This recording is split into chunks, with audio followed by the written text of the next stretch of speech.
عیسی در زمان حکمرانی پادشاه هرودوس در دهه بیت لحم سرزمین یهودیه به دنیا آمد.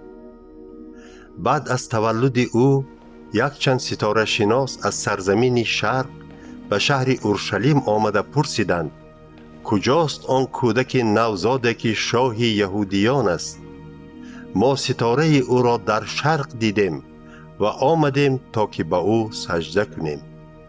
وقتی که این سخن به گوش شاه هرودوس رسید، او و تمام ساکنان اورشلیم به تشویش افتادند. هرودوس همه کاهنان کلان و استادان شریعت را نزدش خوانده از آنها پرسید مسیح در کجا باید تولد شود؟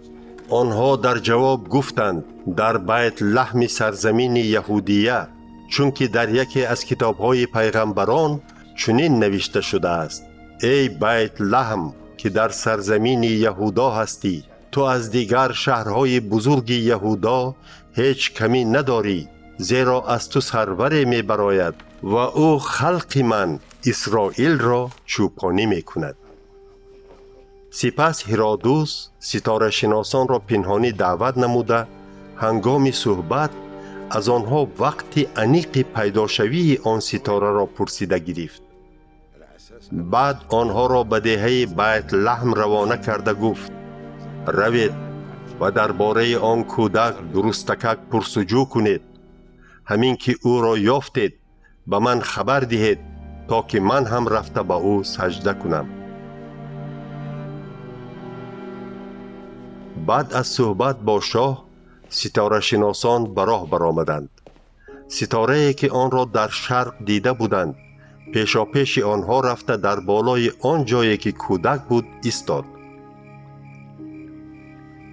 آنها از دیدن ستاره به حد خرسند شدند. ستاره شناسان به خانه در آمده کودک را همراه مادرش مریم دیدند و زانو زده سجده کردند. آنها تحفه های پر ارزش را که از طلا، خوشبویی برای دود کردن و از عطر قیمت‌بهای مر مایه عبارت بود از صندوق‌های خود گرفته به او هدیه نمودند. در خوابشان خدا آنها را آگاه کرد که نزد هرودوس بر نگردند. از این رو ستاره شناسان با دیگر راه به وطن خود برگشتند.